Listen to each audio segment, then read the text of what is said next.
আমি সরাসরি ঘটনায় চলে যাচ্ছি। জি প্লিজ। তো ঘটনাটা শুরু হয় আমাদের সাথে এই আগস্ট মাস থেকে।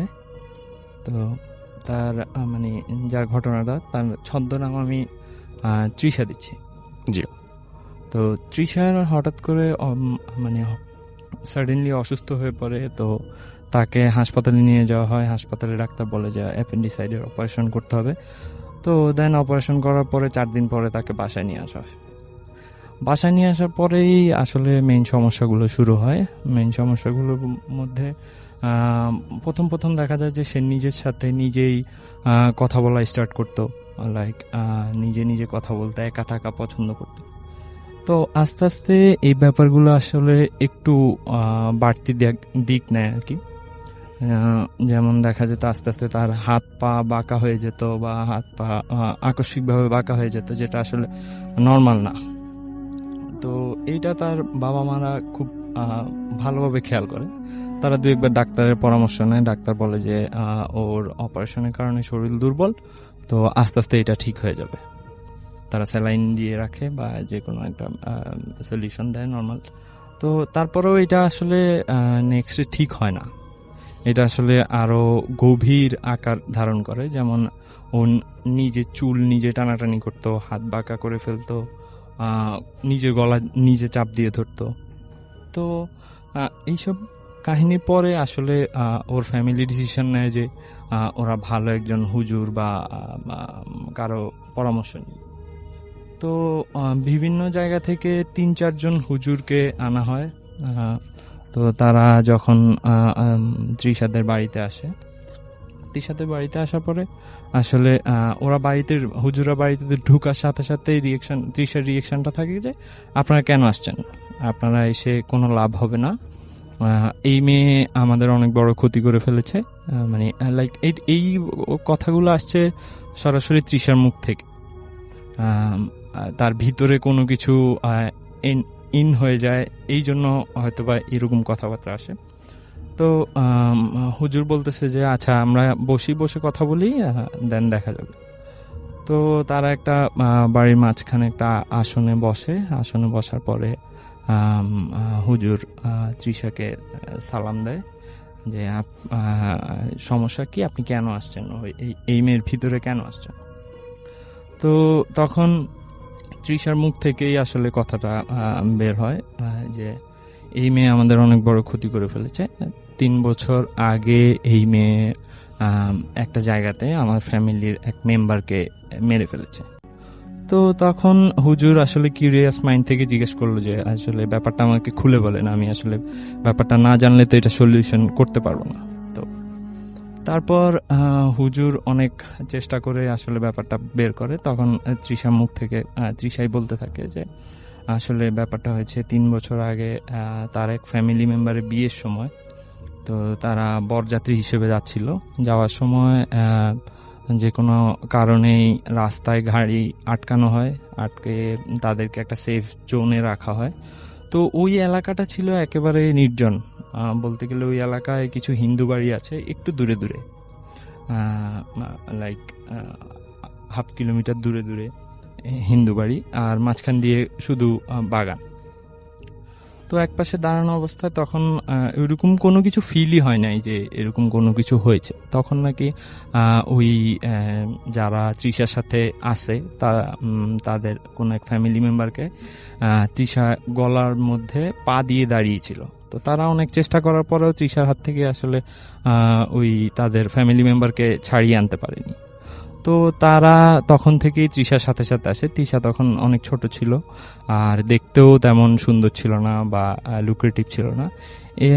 তো তারা এটা নিয়ে অপেক্ষা করে আসলে তৃষা কখন একটু লুক্রেটিভ হবে বা তার ক্ষতি করা পসিবল হবে।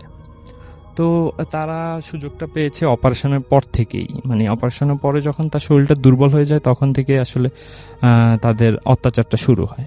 তো হুজুর অনেক ইয়ের পরে কোনো সলিউশনে আসতে পারছিল না। পরে হুজুর করে কি একটা সার্কেল আঁকে, মাটির মধ্যে একটা সার্কেল আঁকার পরে ওখানে একটা বাঁশের লাঠি দিয়ে আসলে দোয়া পড়া হয় আর ফু দেওয়া হয়, আর ওই সার্কেলের মধ্যে আঘাত করতে থাকে। তো সার্কেলের মধ্যে আঘাত করতে থাকলে নর্মালি তৃষার কিছু হওয়ার কথা না। তো বাট তৃষার শরীরে কিছু কিছু জায়গায় দাগ পড়ে যাচ্ছিল, লাইক অনেক জোরে কাউকে আঘাত করলে যেরকম একটা দাগ পড়ে যায় শরীরে, ব্যাপারটা ওরকম আর কি, ওরকম দাগ পড়ে যাচ্ছিল। তো তারপরেও হঠাৎ মানে তৃষা বলছিল যে এইগুলা করে কোনো লাভ হবে না, আমরা আসলে মেয়েটাকে কখনোই ছাড়বো না, আমরা 3 বছর ওর পিছনে ছিলাম, আমরা ওর জীবন নিয়েই মুক্ত হব।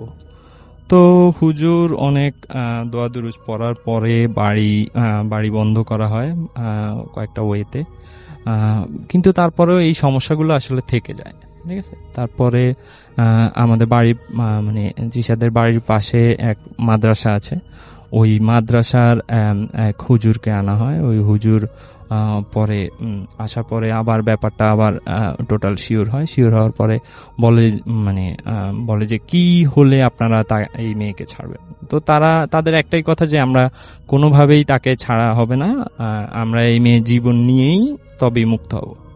তো তারপরে ওই হুজুর আসলে অনেক দোয়া দুরুজ পড়ার পরে মোনার ভিতর থেকে তৃষার ভিতর থেকে আসলে ওগুলোকে বোতলবন্দি করা হয়, বোতলবন্দি করার পরে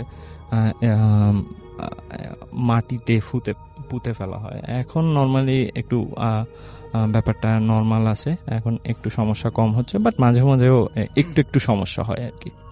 এই ছিল আমার ঘটনা। ধন্যবাদ। Thank you so much. আমাদের প্রথম অতিথির কাছে চলে যাব আমরা এবং তার কাছ থেকে একটা ঘটনা শুনে আসবো। আপনার নামটা প্লিজ একটু বলবেন, কোথা থেকে এসছেন সেটা বলবেন, তারপরে আপনার ঘটনায় যাব। জি, আসসালামু আলাইকুম। আমি আজ মিরপুর থেকে এসেছি। তো আমার এই ঘটনাটা ঘটে চট্টগ্রামের মিরসরাইতে। তো আমরা গত বছর 2018-এ জুলাই মাসে আমরা 4জন ফ্রেন্ড মিলে ঠিক করি যে আমরা বাড়িতে ঘুরতে যাব। তো আমরা আর কি ওই সপ্তাহে আমরা ঈদের এক সপ্তাহ পর আমরা 4জন মিলে রওনা দিই। তো আমরা আর কি, যেহেতু আমার বাড়ি মিরসরাই, আমার টোটাল রাস্তাটা আমার আর কি চিটাগাং বাসে যাওয়া লাগে না। সো আমি ফেনী হয়ে ভেঙে আমি আর কি চিটাগাং যেতে চাই আমার বাড়িতে। তো আমরা রাত 11টার সময় আমরা বাসে উঠি। আমরা চিন্তা করেছিলাম যে আমরা হয়তো 3টার সময় আমরা পৌঁছে যাব, ফজরের সময় পৌঁছে যাব, কিন্তু অ্যাকচুয়ালি আমরা পৌঁছে যাই রাত আর কি 8টার সময় আমরা আর কি ফেনীতে পৌঁছে যাই। সেখান থেকে আমরা আরেকটা দূরপাল্লার বাসে উঠি এবং সে বাসে করে আমরা বাকিটা রাস্তা আর কি পৌঁছাই। তো অন দ্য ওয়েতে আমার একটা ছোট ঘটনা ঘটে। তো ঘটনা যেটা যে আমরা আর কি দূরপাল্লার বাস যেটাতে উঠি, তো আমরা 4জনের সিট একসাথে আমাদের পরে নেই। এর মধ্যে 2জন আমরা একদম বাসের পিছের সিটে, একজন মাঝখানে আর একজন সামনে। একদম সামনে যে সিটে বসছে তার নাম হলো সাব্বির, মাঝখানে সৌরভ এবং শেষে আমি এবং আমার আরেক ফ্রেন্ড শাকিল। তো যে সাব্বির বসছে তার সাথে মূলত এই ঘটনাটা ঘটে, সে আর কি চাক্ষুষ প্রমাণ। তো যেটা হয় যে বাস চলাকালীন টাইম মোটামুটি ভালো গতিতেই চলতেছিল। তো হুট করে বাস আর কি রাস্তার মাঝখানে ব্রেক করে। তো ব্রেক করে দেখে আর কি আমরা পিছ থেকে মোটামুটি বলি যে কি হলো, মানে এরকম। তো পরবর্তীতে আমরা শুনি যে সামনে থেকে লোকজন বলাবলি করতেছে না এটা এরকম হতেই পারে।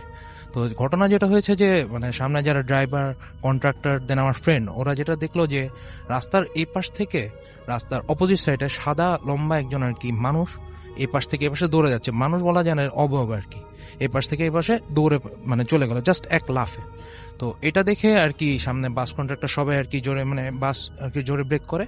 তো কন্ট্রাক্টর আর কি ড্রাইভারকে বলতেছে যে এগুলো ব্যাপার না, রাস্তায় হতেই পারে।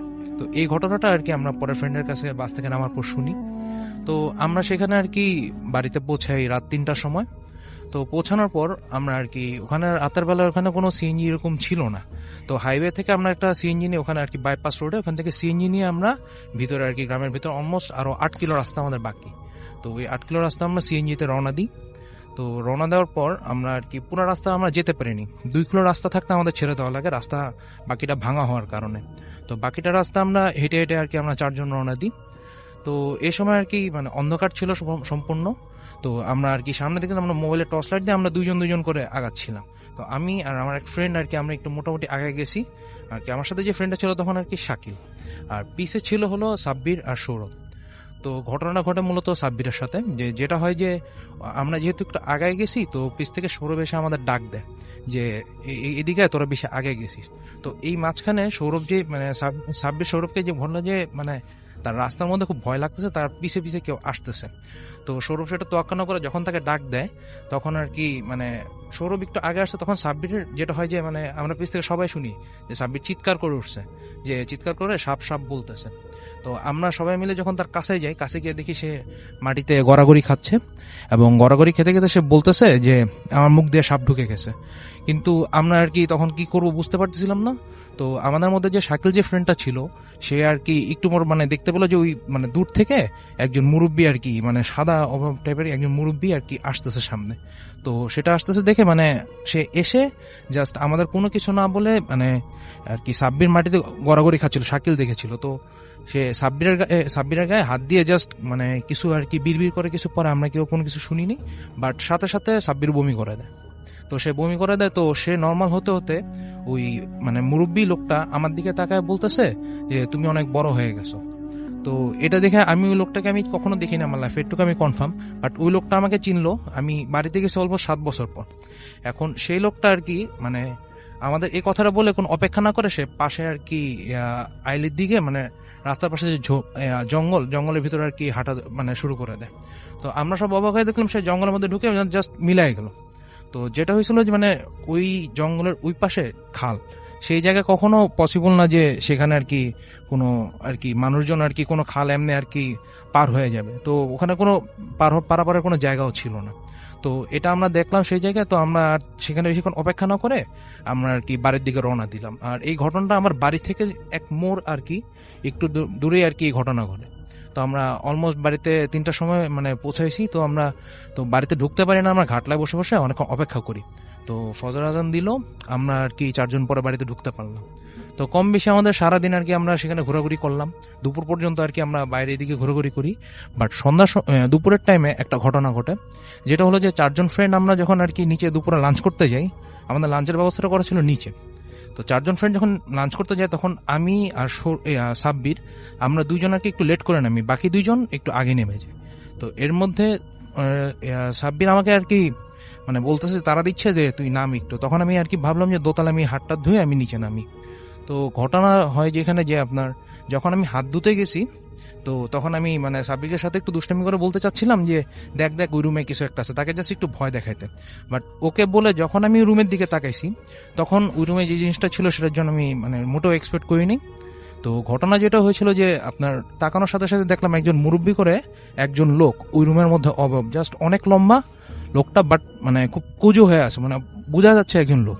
তো সে দাঁড়ায় আছে এবং রুমটা ছিল অন্ধকার, একটা অভাব আমি বুঝতে পারি। তো এটা বলে যখন আমি সাব্বিরের দিকে তাকাই, আমি ডাক দিই দেখ এখানে কে, বলে আমি যখন ওই রুমের দিকে তাকাই দেখি কেউ নেই। তো আমরা পরে আর কি ওই জায়গাতে দেখি মানে ওখানে কেউ নেই। তো পরে আমরা আর কি বললাম এখানে থাকা ঠিক হবে না, আমরা নিচে নেমে যাই। তো নিচে নেমে আমরা সেদিন দুপুরে লাঞ্চ করি। তো দুপুরের পর থেকে আমাদের আর তখন কোনো ঘটনা ঘটে। তবে বিকালের টাইমে আমরা 4 জন ফ্রেন্ড মিলে যখন আমরা নর্মালি আর কি গল্প করতেছি, তো এর মধ্যে আর কি সাব্বির ঘুমায় যায়। তো তাকে রেখে আমরা বাকি 3 জন হুট করে ভাবলাম যে এখন সন্ধ্যার টাইম অলমোস্ট হয়ে আসতেছে, এখন আমাদের কোনো স্ন্যাক্স টেক্স আমরা বাইরে থেকে কিছু কিনে নিয়ে আসি। তো ওকে ঘুমন্ত অবস্থায় রেখে আমরা 3 জন আর কি বাইর হয়ে বাজারের দিকে যাই বের হয়ে। বাট ঘটনা এখানে ঘটে যে আমরা আসার পর মানে আস্তে আস্তে অলমোস্ট সন্ধ্যা হয়ে যায়। তো এই সন্ধ্যা হয়ে গেলে তখন দেখা যায় যে মানে এসব দেখি সাব্বির আর কি উঠে বসে আছে। সে আমাদের দিকে বলতেছে যে তুই যে মানে আমাদের রেখে গেলি, তুই কাজটা ঠিক করস নাই। তো আমি বলতেছি যে আমি তোকে রেখে গেলাম মানে কি হয়েছে। তো সে বলতেছে যে একজন মানে তোর দাদা সম্ভবত বলতে থাকবেন মানে মুরব্বী করে একজন লোক আসছে, এসে আমাকে বলতেছে যে তোমাদের এখানে আসা ঠিক হয় নাই, তোমরা চলে যাও, ঠিক আছে, এটা বলতেছে। তো আমি বললাম যে আমার দাদা বলতেছে আমার এই বাড়িতে একজনই মানে সবচেয়ে যিনি মুরব্বী তিনি হলো মানে আমার আব্বুর বয়সে অলমোস্ট, কিন্তু উনি ওরকম ভাবে মানে অত মুরব্বী না। এবং বড় কথা হলো যে উনি সিঁড়ি বাইতে পারে না, উনি অনেক বছর ধরে সিঁড়িতে উঠতে পারে না। তো উনি নিচতলায় থাকে, কখনো উপরে ওঠে না। তো তারপরও মানে আমি বললাম যে আচ্ছা তুই দাদাকে দেখছিস, ঠিক আছে। তো আমি নিচে নেমে গেলাম, তখন আমরা মানে কোনো কিছু জিজ্ঞেস করিনি। তো সেই দিন আর কি আমাদের আরেকটা ঘটনা যেটা আমি বলতে ভুলে গেছি, যেটা হলো যে আমরা যে রুমে ছিলাম রুমের বর্ণনাটা, তো ওই বাড়িটা ছিল একটু আলিশান বাড়ি। তো ওই বাড়ির একদম ড্রয়িং রুমে আপনার 3টা ফ্রিজ ছিল এবং এক পাশের রুমে একটা ফ্রিজ ছিল আর কি। তো বাড়িটা আলিশান, তো ওই পাশের রুমে যে ফ্রিজটা, ওই রুমটাতে আমরা থাকবো বলে ঠিক করছিলাম। তো ওখানে গিয়ে আমার এক ফ্রেন্ড আর কি সৌরভ, সে হুট করে ওই বাড়ির ফ্রিজটা খুলে চেক করতে যায় যে ভিতরে কিছু আছে নাকি। সে ফ্রিজটা খোলার সাথে সাথেই এক ধরনের মানে পচা গন্ধ পাইলো। তো ওই গন্ধটা পেয়ে সে মানে বলতেছে যে ফ্রিজ এরকম পচা গন্ধ কি ভিতরে। তা আমরা বললাম থাক, দেখার দরকার নেই, ফ্রিজটা লাগাই দে, এইগুলো যদি থাকে আমরা এই রুমে আর থাকতে পারবো না। তো সে লাগাই দেয় ঠিকই, কিন্তু তার ওই ঘটনার পর থেকে আমার এই বাকিগুলো ঘটনা যে আমি যে অবয়ব দেখলাম, এই ঘটনাগুলো ঘটা শুরু হয়। তো এরপর আর কি আমরা বিকালের টাইম ওখানে ঘোরাঘুরি টাইম স্পেন্ড করি। বাট সন্ধ্যার সময় আর কি আমরা যখন আর কি, সন্ধ্যা বলতেছি রাতে যখন আমরা ঘুমাতে যাই, তো তখন আর কি একটা ঘটনা ঘটে। ঘটনা যেটা হলো যে আমরা চারজন আর কি, যেহেতু আমাদের দিনের বেলা এরকম আমরা দেখছি, তাছাড়া আমাদের এরকম আর কি একটা নিজেদের মধ্যে একটা সাসপেন্স কাজ করতেছে। তো সেই কারণে আমরা চারজন যেটা করলাম যে একই বেডে আমরা চারজন শুভ বলে ঠিক করি। তো এর মধ্যে আর কি আমি মোটামুটি এক ঘুম দিয়ে আর কি সকালে উঠি। বাট সকালে ওঠার পর আমাকে আমার ফ্রেন্ড যে একজন সৌরভ, সে আমাকে বলতে, তুই তো সারা রাত তো ঘুমাইলি, তুই তো অত একটা টেরো পাস নাই, সারা রাত যে কি হলো। তো আমি তাকে জিজ্ঞেস করতেছি যে কি হয়েছে। তো সে বলতেছে যে যেটা হয়েছে যে মানে সে সজাগ ছিল, তো আমরা তিনজনই মোটামুটি ঘুম। তো হুট করে আমাদের মধ্যে সাব্বির, যে ছেলেটা সবচেয়ে বেশি ভয় পেয়েছিল, সে ঘুমের মধ্যে আর কি উঠে গেছে। উঠে গিয়ে সে বলতেছে যে চল এখন বেড়ে যাই, ছাদে যাই। কিন্তু যে ছেলে ভয়ের কারণে, সে পাশে বাথরুম ছিল, বাথরুমে যেতে ভয় পাচ্ছিল, সে বলতেছে যে না বের হই। তো সৌরভ বুঝলো যে এখানে একটা ঝামেলা। তো তাকে কতক্ষণ ঠেলা ধাক্কা দিল, একটু পর তার হুশ আসলো। হুশ আসার পর সে বলতেছে কিরে তুই আমাকে ঘুমের মধ্যে ঝাঁকাচ্ছিস, কারণ কি? কিন্তু সে কিন্তু মানে তখন দাঁড়ানো অবস্থায়। তো তখন মানে তাকে কিছু বলতে যাবে, তখন পাশে যে আরেকজন শাকিল ছিল, তখন ও দেখি মানে কোনো কিছু না বলে ও দাঁড়ায় গেছে, এবং ও দাঁড়ায় কাউকে কিছু না বলে সে হাঁটা বাইরের দিকে। তো আমরা তখন আর কি মানে আমরা বলতে তখন সৌরভ আর ওই সাব্বির, তারা দুজন সজাগ ছিল। তারা আর কি ওই ইয়াকে শাকিলকে ধরে কতক্ষণ মানে শোয়ানোর চেষ্টা করে, তাকে জাস্ট ঠেলা ধাক্কা দিতে তারও ঘুম ভাঙে। কিন্তু সেও বলে যে কিরে তোরা আমার সাথে এমন করতেছিস। তো এখন আমি ছিলাম ঘুমে, তো তখন ওদের তিনজনের মধ্যে ওই দুজনকে ধরছে, এখন আমি ঘুম। তো হুট করে যেটা তখন তারা তিনজন দেখে যে আমি বলে ঘুমের মধ্যে আর কি হাত পা নাড়ানো শুরু করে দিই, কথা বলতেছি যে ছেড়ে দে এরকম টাইপের। বাট অ্যাকচুয়ালি আমার এই টাইপের কোনো কিছু মনে নেই। বাট তারা বললো যে আমি টোটালি এমন করছি। তো এমন করতেছি দেখে তারা তিনজন মিলে আমার গায়ে হাত দেয়, এবং আমি বলে সাথে সাথে এরকম করা বন্ধ করে দিই, এবং তারা আমাকে ডেকে তুলে। বাট আমি এই জিনিসটা মনে করতে পারি না যে আমাকে ডেকে তুলছে কিনা, আমি একটু কথা বলে আবার ঘুমাই যাই। ঠিক আছে, তো এটা ছিল আর কি সেদিন রাতের ঘটনা। তো পরদিনে সকালবেলা যখন আর কি আমরা আর কি মানে এরকম ঘটনা হইলো, আমরা বলতেছি যে একজনকে তোরা কি মানে এরকম দেখছিস, যে সবচেয়ে বেশি ভয় পাইছে তাকে বলতে, তুই কি কিছু দেখছিস নাকি? সে বলতেছে হ্যাঁ আমি একটা স্বপ্ন দেখছি। বলে যে স্বপ্নে কি দেখছিস? তো সে বলতেছে যে মুরব্বি করে একজন বৃদ্ধ, যে দাদু আসছিল দেখছিলাম আমি, সেই দাদু সবার গায়ে হাত দিয়ে দিয়ে বলতেছে যে তোমাদের এখানে আসা ঠিক হয় না, তোমরা চলে যাও, এটা বলতেছে। তো আমরা আর কি সেই ঘটনা শোনার পর আমরা সেদিন সারাদিন আর তেমন ওয়েট করি নি। তো আমরা দুপুরের টাইম যখন আমরা বেরোতে যাই, তখন আর কি নিচে আমাদের দাদু ছিল। তো উনি বলতেছে এসে যে মানে যে ভয় পাইছে সবচেয়ে, তাকে বলতেছে যে তোমাকে রাতে ধরছে না। তো এখানে আমাদের চারজনের মধ্যে যে কাউকে বলতে পারতো, কিন্তু ওকে বলতেছে এই জন্য মানে দেখে মনে হচ্ছে, তখন দাদু তাকে বলতেছে এগুলো ব্যাপার না, আমাদের এখানে এরকম হয়, আমরা কম বেশি দেখি, এটা কোনো অসুবিধা নেই। তো এখানে আমার যেটা বলার যে দাদাকে আমরা দেখছি, সেই দাদা হলো আমার একটু দূর সম্পর্কে, এবং ওনারা 3 ভাই ছিল। এবং ওনাদের এখানে ট্র্যাজেডি যেটা হলো যে উনি সবার বড় ছিল, ওনার যে সবচেয়ে ছোট ভাই, ওনার ছিল বাড়ি, উনি ওই জায়গায় একটা আলিশান বাড়ি বানাইছে, বাট কেউ ওই বাড়িতে থাকে না। ওনার মেজো ভাই ওখানে নিচতলায় আর কি ওখানে থাকতো, এখন মোটামুটি আর কি মানে মেজো দাদা উনি অন্য আরেক জায়গায় থাকে। তো যে বড় দাদা ছিল উনি মূলত থাকতো। তো যে ঘটনাটা হয়েছে যে বড় দাদা একটা ট্র্যাজেডিতে মারা যায়, তাও অলমোস্ট 4 বছর আগে। যেটা ছিল যে ওনার টাকা পয়সার অভাব ছিল প্রচন্ড। তো উনি যেটা হয় যে একটা টাইমে আপনার একটা জায়গায় ধার করতে যায়, এবং উনি ধারটা করতে পারেনি। তো সেই কারণে উনি একটা কষ্ট নিয়ে সে আর কি মারা যায়। এখন আমরা সবাই এটা ধরে নেই যে উনি ভাবে মারা যায়। তো তারপর থেকে ওই বাড়িতে আমরা কেউ আর থাকি না। আমি অলমোস্ট 7 বছর পর গেছি, বাট লাস্ট টাইম ওই বাড়িতে যারা থাকছে তারা অলমোস্ট 4 বছর আগে আর কি। তারপর কি আমরাই ফার্স্ট ওখানে ছিলাম। তো এই ছিল আমার ঘটনা। তো আমি যেটা করব সেটা হচ্ছে এখন সরাসরি আরো একটা ঘটনা চলে যাবো আমাদের প্রথম অতিথির কাছে। আপনার নামটা আরো একবার প্লিজ বলবেন, তারপর আপনি কোথা থেকে এসেছেন সেটা বলবেন, তারপর আপনার ঘটনায় যাব। আসসালামু আলাইকুম, আমি নিয়াজ মিরপুর থেকে এসেছি। তো আমার এবারের ঘটনাটা আমি একজনের কাছ থেকে মানে দুইজনের কাছ থেকে আমার শোনা, এবং আমি এই ঘটনা শোনার পর আমি এই ঘটনাটা মানে সত্যি কিনা সেটার জন্য মানে ওখানে যে হুজুর জি। মানে উনি অনেকদিন ধরে ছিল, ওনার সাথে আমি কথা বলছি। উনি বলেছে যে এটা এই ঘটনাটা ঘটেছে। তো ঘটনাটা হলো 2001 কি 2003 দিকে। আপনার ঘটনাটা ঘটে মিরপুরে ওখানে এক কলোনিতে। তো ঘটনার সময়টা ছিল হলো কি আপনার তখন কুরবানির সময়টা। তো তখন মানুষজন আর কি ঈদের 3-4 দিন আগে ওখানে আর কি কলোনির মাঠে গরু রাখে। তো ওখানে গরু রাখে এখন সেখানে আর কি আপনার মানে একজন লোক মানে ওই জায়গার একজন কলোনির একজন বাসিন্দা, উনি মানে অলমোস্ট 3 দিন আগে গরু নিয়ে আসে, এবং গরু নিয়ে এসে উনি আর কি ওখানে খুঁটিতে বেঁধে রাখে আর কি ওখানে মাঠে খুঁটিতে।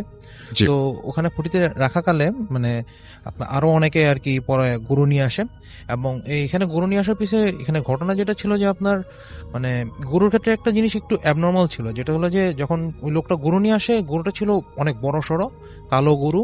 তো সেই গরুটা আর কি অলমোস্ট আর কি ওই লোক ওনার পিছে পিছে হাঁটতে হাঁটতে আসছে, এবং জিনিসটা এমন যে উনি যেদিকে মন নিছে কোনো দড়িতে টানা, ওনার পিছে পিছে হাঁটতে হাঁটতে আসছে টোটাল। তো এখানে আসার পর আর কি ঘটনা যেখান থেকে শুরু হয় যেটা হলো যে আপনার সেই দিন রাত থেকে আর কি আপনার ওই এলাকাতে আপনার মানে রাতের বেলা আর কি সবাই গরু এরকম রেখে যেত, সবাই আর কি এমনি কলোনির সামনে বাঁধা রাতে মাঠে গরু রেখে যেত, এবং পরদিন উঠে দেখতো যে একটা কি দুটা করে গরু নেই। তো এভাবে ঈদের আর কি 3 দিন আগে ঘটনা ঘটে, 2 দিন আগে ঘটনা ঘটে। তো এরকম গরু মানে হারায় যাচ্ছে। এখন দুই পাশে কলোনির দুই পাশে দুটো গেট, এই 2 গেট বাদ দিয়ে অন্য কোনো জায়গা দিয়ে গরু নিয়ে যাওয়ার কথা না, এবং দুই পাশে গার্ড ছিল, এবং তারা বলছে যে এইটা এখানে এই সময় মানে সারা রাত মানে কখনো এখান থেকে গরু নেয় নাই কেউ, গরু আসেও নাই, গরু ঢুকেও নেই রাতে তখন সেটা। তো সেই কারণে মানে ওনারা এখানে ভেরিফিকেশন দেয়, এবং ঈদের দিন আগের রাতে তো কলোনির লোকজন যখন দেখতেছে গরু আর কি এরকম হারায় যাচ্ছে, তো তারা বলতেছে যে এখানে যে গার্ড আছে গার্ডকে একটু বলে রাতে সারা রাত পাহারা দেখ, দেন এখানে হুজুর যে আছে ওনাকে একটু বলে রাখি। তো মানে ওই মাঠটা ছিল এক্স্যাক্টলি মসজিদের সামনে। তো ওখানে ওই কলোনি এখানে মানে যে গার্ড এবং হুজুর মানে রাতে এরকম আর কি সজাগ থাকে। তো অলমোস্ট তারা রাতের বেলা মানে অলমোস্ট তারা 1:30 কি 2টার দিকে তারা যেটা দেখে যে মানে এখানে যে কলোনি একদম মানে একটা গরু বাঁধা ছিল, যেটা কালো গরু বাঁধা, ওটা হুট করে আর কি মানে নর্মাল দাঁড়ায় গেছে। গরুটা এমনি 4 পায়ে ছিল, দাঁড়ায় গেছে 2 পায়ে, এবং সে আস্তে আস্তে এমন একটা আকৃতি নিছে মানে খুবই বড়, এবং সে পাশে মানে একটু এদিকে এসে আশেপাশে যে একটা গরু ছিল সেই গরুটার গায়ে জাস্ট ঝাঁপা পড়ছে, এবং গরুটার আর কি মানে জাস্ট গরুটাকে আর কি মানে খেয়ে ফেলছেও বলা যায়, আবার ইয়া করবে না, গরুটার মানে জাস্ট ওই জায়গা থেকে নাই। তো এরকম হয়েছে। তো ওরা এই জিনিসটা দেখে, এই জিনিসটা দেখার পর তারা রাতে তখন কিছু কারণে ফজর আযানটা দেয়। তো তারা যেখানে ওখানে যে হুজুর ছিল মূলত যে বড় হুজুর, ওনাকে আর কি ডেকে নিয়ে আসে। তো উনি যেটা বলে যে ওই গরুকে মসজিদের ভিতর আর কি যেখানে ওই এরিয়াতে নিয়ে আসতে। তো ওই গরুকে যখন মসজিদে এখানে গেটে আর কি মানে সামনে উঠানোর মতো জায়গা ছিল, সেই গেটে যখন ঢোকানো ট্রাই করা হয় ওই গরু ঢুকতে চায় না, ওকে টেনে হেঁচড়ে কোনোভাবে ঢোকানো যায় না। তো পরে যে বড় হুজুর যিনি ছিল উনি গিয়ে ওই গরুর মুখের সামনে গিয়ে কিছু একটা আর কি ধরে। তো গরুটা জাস্ট তখন টান দেয়, গরু তার পিছে পিছে চলে আসে। এখানে চলে আসার পর মানে ওই গরুটাকে জাস্ট মানে ধরে বলতেছে যে তুই তার অবয়ব নে, মানে এরকম বলতেছে কিছু একটা। তো গরুটা যেটা হয় যে আপনার তখন একটা অবয়ব নেওয়া শুরু করে, গরুটা জাস্ট আকৃতি চেঞ্জ, এবং সে একটা মানুষের মতো অবয়ব নেয়। তো সে অবয়ব নেওয়ার পর তাকে বলা হয় যে তুই কেন আসছিস এরকম, সে কিচ্ছু বলে না, তাকে মানে কোনো কিছু বলা হয় না। তো শেষ পর্যন্ত তাকে ফোর্স করে আপনার বোতলে বন্দি করা হয়। তো বোতলে বন্দি করে এখন তাকে মানে কোথায় কি করবে, তখন তারা যেটা ঠিক করে যে ওই মসজিদেরই এরিয়ার একটা জায়গায় মানে এখানে এখনো কেউ বলতে পারে না কোন জায়গাতে, সেই এরিয়াতে অনেক মাটির নিচে সেই বোতলে মানে ভরে সেই মাটির নিচে এখানে মাটি চাপা দিয়ে দেওয়া হয়, এখনো স্টিল আর কি আছে। এখন ওই এলাকার লোকজন কম বেশি সবাই এই ঘটনাটা জানে। ওকে, সো থ্যাংক ইউ, এটাই ছিল আমার ঘটনা। আমাদের সঙ্গে আরো একজন অতিথি আছেন, আমরা সরাসরি তার কাছে চলে যাব এবং তার কাছ থেকে একটা ঘটনা শুনে আসবো। আশা করছি এই ঘটনাটা আপনার ভালো লাগবে। আপনার নাম এবং কোথা থেকে এসেছেন সেটা একটু কাইন্ডলি বলবেন, তারপর আপনার ঘটনায় যাব। জি। আসসালামু আলাইকুম ডিয়ার লিসেনার। ওয়ালাইকুম সালাম। আমি আসছি শ্যামলী থেকে, আমার নাম আবির। জি। তো আমি সরাসরি ঘটনাতে চলে যাচ্ছি। জি। ঘটনাটা আমি আমার ফ্যামিলি যেখানে থাকে সোনারগাঁকে কেন্দ্র করে। তো আমরা একটা বাসাতে উঠছিলাম 2011 সালে। বাসাটা দোতলা, আর বাসাটার একটু বিবরণ দেই। বাসাটা ছিল একটু লম্বা, পিছনে ছিল কিছু ময়লার স্তূপ, তারপর হচ্ছে লিচু বাগানটা বিশাল বড় ছিল। ওইখানে দিনের বেলা এতটা লোক দেখা যাইতো না। তো বাসার সামনে একটা রাস্তা ছিল, আর রাস্তার পাশে একটা আম গাছ ছিল, বড় আম গাছ। তো গাছটা অনেক বড়, বাট গাছটাতে ফল আম আসতো হাইস্ট 20-25 এরকম আসতো আম। তো আমরা থাকতাম 2য় তলায়। তো বিশেষ করে আমরা প্রতিটা রাতে শুনতে পেতাম যে হাঁটার শব্দ, নূপুরের আওয়াজ, ইট ফালার শব্দ। তারপর বিকেলবেলা কিছু মানুষ মোড়া নিয়ে বসছে, এই মোড়াটা যেখানে রেখে আসছে ওইখানে আর নাই, সকালবেলা দেখো অন্য জায়গায় শিফট করা মোড়াটা। তো আমরা বাড়িওয়ালাকে এগুলো জানাই, বাড়িওয়ালা বলে যে আসলে এগুলো আমরাও শুনি, বাট আমরা কখনো আমাদের ডিস্টার্ব করে না, মানে আমাদের কোনো ক্ষতি হয় না দেখে আমরা কাউকে কিছু করতেছি না এদের বিরুদ্ধে। তো আমার ফুপি, উনি বলে রাখা বলে উনি 5 ওয়াক্ত নামাজ পড়ে, খুব ভালো মানুষ। তো উনি আমাদের বাসায় বেড়াতে আসেন একদিন, তো অনেকদিন থাকেন। তো হঠাৎ আমি তখন স্কুলে পড়ি, তখন স্কুল থেকে এসে আম্মু আমাকে বলতেছে যে তোমার ফুপিকে পাওয়া যাচ্ছে না, দেখো তো কাদের রুমে গেছে। তো আমি ভাবলাম হয়তো বাড়ির মধ্যেই আছে, তো আমি একটু বাড়ি থেকে সবার রুমে একটু চেক করে আসি। তো কারো রুমে পাইলাম না, তো আমি ছাদে গেলাম। ছাদে গিয়ে দেখি, বলে রাখা বলো রাসেল ভাই, মানে আমাদের ছাদে কোনো রেলিং ছিল না, রেলিং নাই। আর গাছটা অনেক বিশাল হওয়াতে মানে গাছের পাতা ছাদের থেকে ধরা যেত। তো ফুপিকে দেখলাম আমি ছাদের এক কিনারে আম গাছের দিকে তাকিয়ে বিড়বিড় করে কি যেন বলতেছে। আমি ভাবলাম হয়তো তসবিহ পড়তেছে বা কোনো সূরা এরকম কিছু হয়তো পড়তেছে।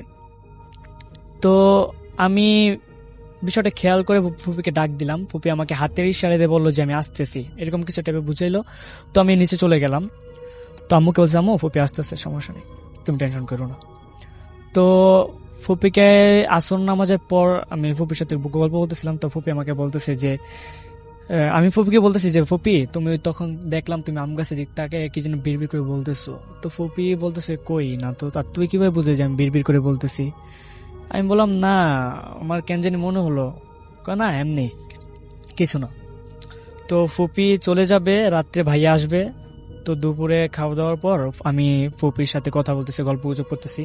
তো ফুপি আমাকে বলতেছে যে আচ্ছা তোকে একটা কথা বলি, তোকে আমি ওই দিনই বলতাম বাট তুই ভয় পাইতি, বাট কথাটা বলতে হচ্ছে তোদের সতর্ক থাকতে হবে এটা থেকে। আমি কই কি হয়েছে ক্লিয়ার করে বলো। পরে বলে যে গাছ তুই ওই দিন দেখছিলি যে আমি কথা বলছি, আসলে কথা বলতেছিলাম যে গাছটা আম গাছটা, ওইখানে 2টা জিন থাকে, একটা পুরুষ একটা মহিলা। তো পুরুষের দাড়ি নাকি অনেক লম্বা, আর মহিলার চুল ওই পুরুষের দাড়ির মতো লম্বা। ওই 2টা জিন ওই আম গাছে থাকতো, আর ওদের রাস্তা ছিল আমাদের ছাদ দিয়ে ওই লিচু বাগান পর্যন্ত। তো ওরা কোনো ডিস্টার্ব মানে তোদের কোনো ক্ষতি করবে না, তোরা ওদেরকে কোনো ক্ষতি করিস না। আর ওরা ক্ষতি করবে তখন যখন কিনা তোরা গাছটা কেটে ফেলবি। তো গাছটা কাটতে না বলিস, আমিও বলছি তুইও একটু বলিস গাছটাতে কখনো না কাটে। তো ফুপি বলে চলে যায়। তো আমিও বাড়িওয়ালাদের কাছে বলছি যে গাছটা কাটে না, এরকম কাহিনী ফুপি আমাকে বলছে। তো কারণবশত বাড়িওয়ালা বড় ছেলে গাছটা কেটে ফেলে, বলে যে রেখে লাভ কি, আমও তো আসে না ভালো করে, এটা কেটে ফেলি। তো গাছটা কেটে ফেলার পর দেখা গেল যে কয়েক বছর পর ওনার বাবা মারা গেছে, বাড়িওয়ালার ছেলের বাবা মারা গেছে। তো এরপরে কয়েক বছর পর দেখা যায়, কিছুদিন পর দেখা যায় বাড়িওয়ালা মানে আমাদের বাসার নিচতলা একটা ভাড়াটিয়া, মানে সেটার সাথে কি গাছ কাটার কোনো সম্পর্ক আছে? কয়েক মানুষ তো যে কোনো সময় মারা যেতে পারে, বা কয়েক বছর পর মারা গেছে আপনি বলছেন, তো এর সাথে তো মানে গাছ কাটার কোনো সম্পর্ক নেই। মানে আমি জাস্ট ওই গাছ কাটার সম্পর্কে যদি বলছে ক্ষতি হবে, আমি মনে করতেছি এইটার জন্যই হয়তো। আচ্ছা, আপনি মনে করছেন হতে পারে। আচ্ছা আচ্ছা, ওকে। তারপর আমি নিচে বাড়ির ভাড়াটিয়া থাকতো, তো উনি ওনার ছোট ছেলেকে নিয়ে ছাদে উঠছে কাপড় শুকাতে রোদ্রে। তো উনি কাপড় শুকাইতে মানে ছড়াইতেছে, আর এমন সময় একটা আওয়াজ শুনলো। তো দেখলো যে ছাদের মধ্যে তার ছেলেটা নাই। আচ্ছা, পরে গিয়ে দেখে যে ছেলেটা নিচে পড়ে আছে। ভাগ্য ভালো যে নিচে বালু ছিল, বালুতে পড়ছে। তো উনি ছেলেটাকে অনেক মানে কান্না করছে, অনেক ভয় পাইছে, ছেলেটা অনেক ভয় পাইছে, ছেলেটা হাত পা ছিঁড়া যায়।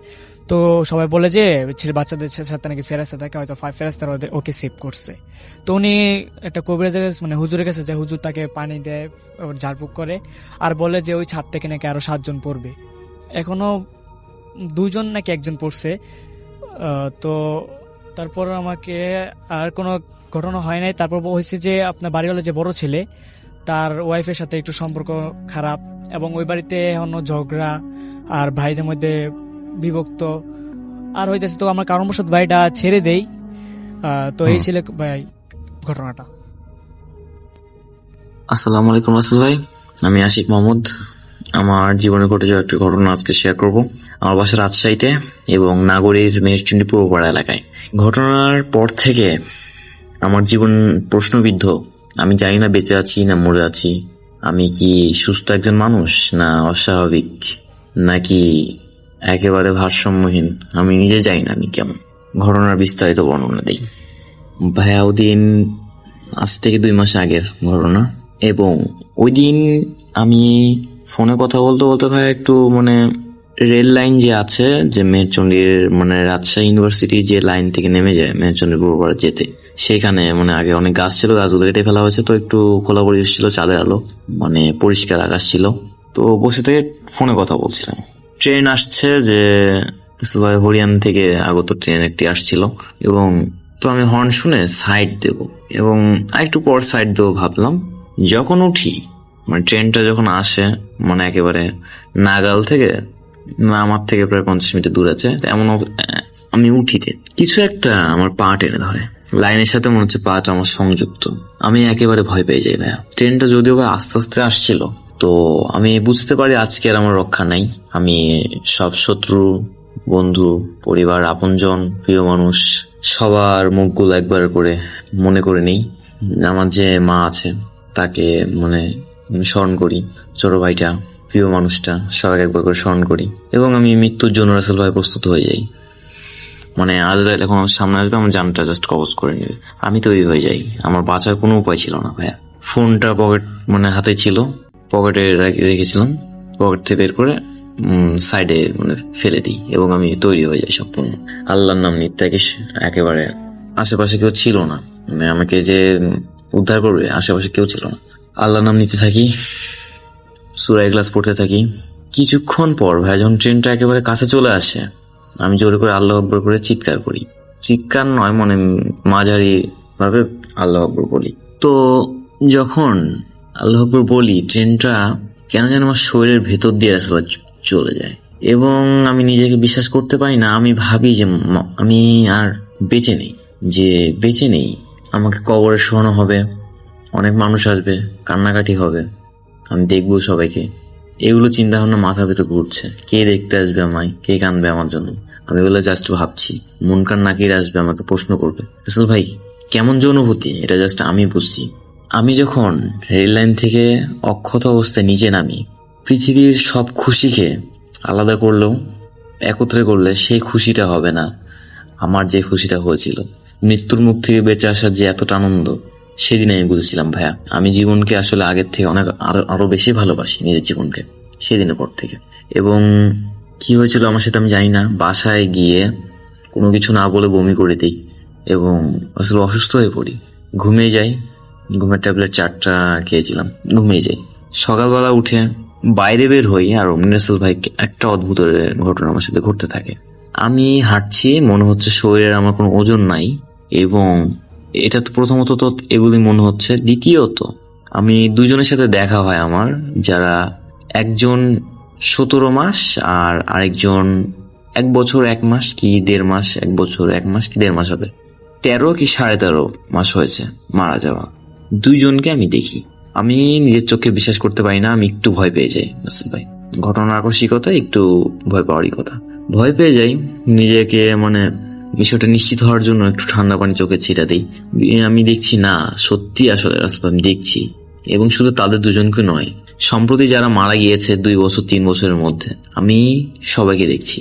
এবং তারা যাচ্ছে, যাওয়া আসা করছে, চলাফেরা করছে, জীবিত মানুষের মধ্যে দিয়ে যারা যাওয়া আসা করছে, তারা কোনো প্রকার মানে বাধা বিপত্তিতে যাচ্ছে না, তারা দেওয়ালের মধ্যে দিয়ে ঢুকে যেতে পারছে, বা তাদেরকে গাছে গাছ বা তাদের কোনো প্রতিবন্ধকতা নেই, তারা যেখানে সেখানে যেতে পারছে। নিজেকে অসহায় মনে হচ্ছিল, পাগল মনে হচ্ছিল, কি করব বুঝতে পারছি না। মানে আমাকে ধীরে ধীরে ধীরে ধীরে বিষণ্ণতা গ্রাস করছিল, আমি কি করব বুঝতে পারছিলাম না ভাইয়া। এক পর্যায়ে আমি পরিবারের সাথে শেয়ার করি, যদিও একটু বকা খেতে হয়েছে। তো এক হুজুরের শরণাপন্ন হই। তো তিনি যা ব্যাখ্যা দেন যে সেদিন আমাকে কোনো জিন বাঁচিয়ে দিয়েছে, এবং বর্তমানে মানে আমি যেগুলো দেখছি সেগুলো জিনেরই কাজ। সে আমাকে এটা বোধ করাতে চায় যে মৃত মানুষ জীবিত মানুষের মধ্যে তফাৎ কি, বা মৃত মানুষরা আসলে কেমন ভাবে জীবনযাপন করে, আমাকে সেটা নাকি বোঝাতে চায়। আসল ভাই বিষয়টা যদিও আমার কাছে প্রথম প্রথম ভয়ঙ্কর লাগতো, এখন আমি এই বিষয়টার সাথে ধীরে ধীরে ইউজ টু হয়ে যাচ্ছি। এবং দোয়া করবেন, বিষয়টা যদিও আগে থেকে একটু উন্নত হয়েছে, আমি তাদেরকে এখন খুব একটা দেখি না। ঘটনা রেকর্ড করার কিছুক্ষণ আগেও বাইরে থেকে দেখে আসলাম একজনকে। এগুলো আর না বলি ভাইয়া, একেবারে মানে এগুলো বলতেও ভালো লাগে না। রাসেল ভাই, ভূত এফএম দীর্ঘজীবী হোক, আপনারও দীর্ঘায়ু কামনা করি। সবাইকে আমার সালাম, আসসালামু আলাইকুম।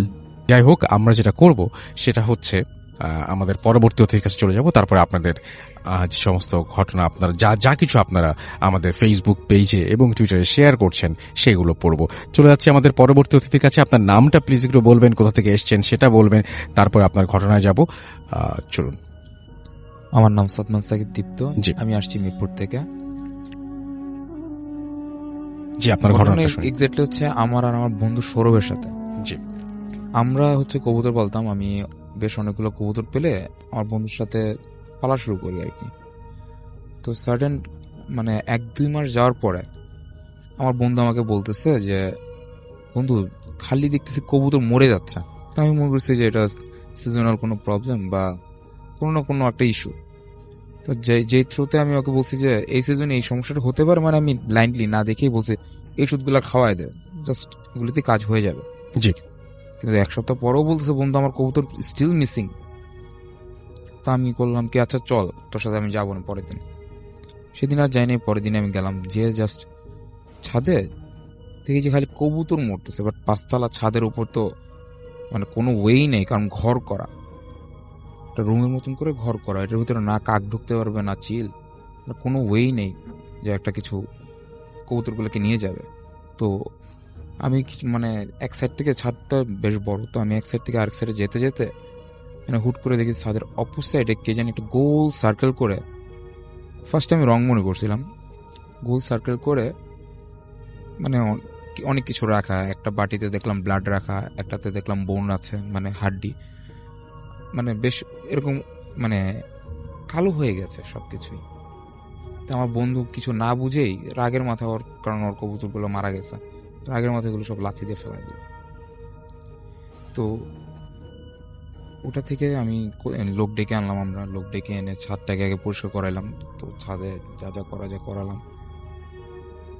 আমি নিচে গেলাম, নিচে যে আমাদের গার্ড আছে সে আবার যে কবিরাজি টবিরাজি যে পারে, তো ওনার সাথে কথাবার্তা বললাম। উনি বললো যে হ্যাঁ এখানে ব্ল্যাক ম্যাজিকের কি কি করে এরকম কিছু। উনি বলছে যে হ্যাঁ এরা কালো জাদু বা এরকম কিছু করে, আপনারা এগুলো নিয়ে আর মাথা ঘামায়েন না। আমরা বললাম মানে এত কিছু আর জানতে চাইনি। আমি বলছি আমাদের বিল্ডিং এ করে না, বিল্ডিং এর বাইরে, আপনাদের বিল্ডিং এ একজন আছে। আচ্ছা। তো তার জানলাম, তার নামটা না বলি আর কি। তা আমাদের বিল্ডিং এ আছে, তো তার বাসার সামনে উনি যা বলছে যে এই ছাগলের যে হাড্ডিটা দেখতে পারতেছেন মাথার, ওটা কিন্তু বলি দেওয়া। আর আপনারা যেগুলি ফালাই দিচ্ছেন বা ইয়া করছেন ভালো করছেন, বাট ওনার সাথে আপনারা না যাওয়াটাই ভালো আপনাদের জন্য। তো সৌরভের মানে আমার যে বন্ধুর বাবা, সে আবার পানি পড়া দিয়ে ছাদটাকে মানে অ্যাজ ইউজুয়াল যা করে ক্লিন করলো। এরপর থেকে আমাদের ছাদে মানে কবুতর নিয়ে আর কিছু হয় নাই, কারণ প্রতিদিন ফেদারও থাকতো না, কিছুই থাকতো না, জাস্ট কবুতরের ব্লাড থাকতো। কারণ অন্য কেউ যদি কবুতর নিয়ে যেত তাহলে কোনো ব্লাড থাকার কথা ছিল না, আর এইখানে জাস্ট কবুতরের ব্লাড থাকতো আর কোনো কিছুই থাকতো না। এটাই আপনার ঘটনা? জি ভাই, এটার আর কোনো এক্সপ্লেনেশন ছিল না। আচ্ছা, এছাড়াও মনে হয় আপনার আরেকটা ঘটনা ছিল না? হ্যাঁ, একটা ছিল, শুনে ফেলি। জি। আমরা হচ্ছে সিজনাল যখন র্যাকেট খেলতে যাই মানে প্রতি শীতে, আমরা এটা হচ্ছে 2 বছর আগের কথা আর কি। টুর্নামেন্টের জন্য আমরা আরেক সাথে গেছি, মানে আরেকটা মাঠে গেছিলাম আরেক এলাকায়। তো মাঠটা হচ্ছে মানে এমন একটা গলি, চিপো একটা গলি, যেটা হচ্ছে সব বিল্ডিং এর ব্যাক সাইড পড়ে। সো ওই সাইডে কোনো ফ্রন্ট গেট নাই, সো টোটালি একটা ব্যাকডেটেড একটা রাস্তা। তো আমরা মানে খেলার জন্য ওই মাঠে যাই। তো যে 1-1.5 ঘন্টা পরে শুনলাম যে না, খেলাটা পোস্টপোন হয়েছে, যে এখন খেলা হবে না, এটা নেক্সট উইক। তো আমি চিন্তা করছি চলে যাবো। ওই টাইমে একটা ছোট হুজুর, একটা বড় হুজুর আসে আর কি। ছোট হুজুরটা কিছুই বলে না, বড় হুজুরটা আমাদেরকে মানে বলে যে আসো আমরা নামাজ পড়তে যাই, এই ওই মানে তারপর একটা কথা বলতে থাকে। আমরা চিন্তা করি যে, আমার বন্ধু বলে যে আমরা তো এই এলাকার না, আমরা আরেক এলাকার, আমরা এখানে টুর্নামেন্ট খেলতে আসছিলাম। তো এক কথায় দুই কথায় হুজুর বলতেছে যে না, কোনো কিছু তো তার ইস্যু লাগে না নামাজ পড়তে, আপনারা আসতে পারেন, নামাজ পড়তে পারেন।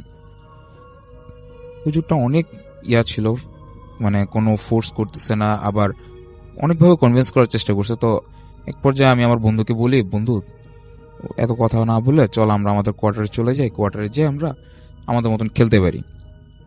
তো হুজুর আমাদের ঠিক 30 মিনিটস আগেই 30 সেকেন্ড আগেই রওনা দিয়ে দিছে যে আচ্ছা আমি আসতেছি বলে চলে গেল। তা আমরাও চিন্তা করলাম হুজুর আবার আসবে, এত কিছু করার থেকে আমরা এখান থেকে সরে যাই, এটাই ভালো। তা আমরা আমাদের মতন রওনা দিয়ে দিলাম। চিন্তা করলাম হুজুর আমাদের একটু আগেই তো গেছে, সমস্যা নেই, আমরা পাস করে চলে যেতে পারবো। আমরা যতই হাঁটি হুজুরকে আর পাইনি, কারণ ওই ওয়ে মানে এমন একটা জিনিস, কারো বাসায় যেতে পারবে না, মানে কোথাও যাওয়ার রাস্তা নেই, মানে যাই হবে হুজুর আমাদের সামনেই পড়বে, আর আমরা সামনে পড়তেই হবে, কারণ যেভাবে আমরা তাড়াতাড়ি গেছি, তো হুজুরকে আমরা সামনে পাইও নেই। এটাই ছিল ভাই আমার ঘটনা, মানে okay, thank you so much, thank you. আসসালামু আলাইকুম রাসেল ভাইয়া, আমি মাহমুদ সোয়াইব, রাজশাহী বিভাগের বগুড়া জেলা থেকে বলছি।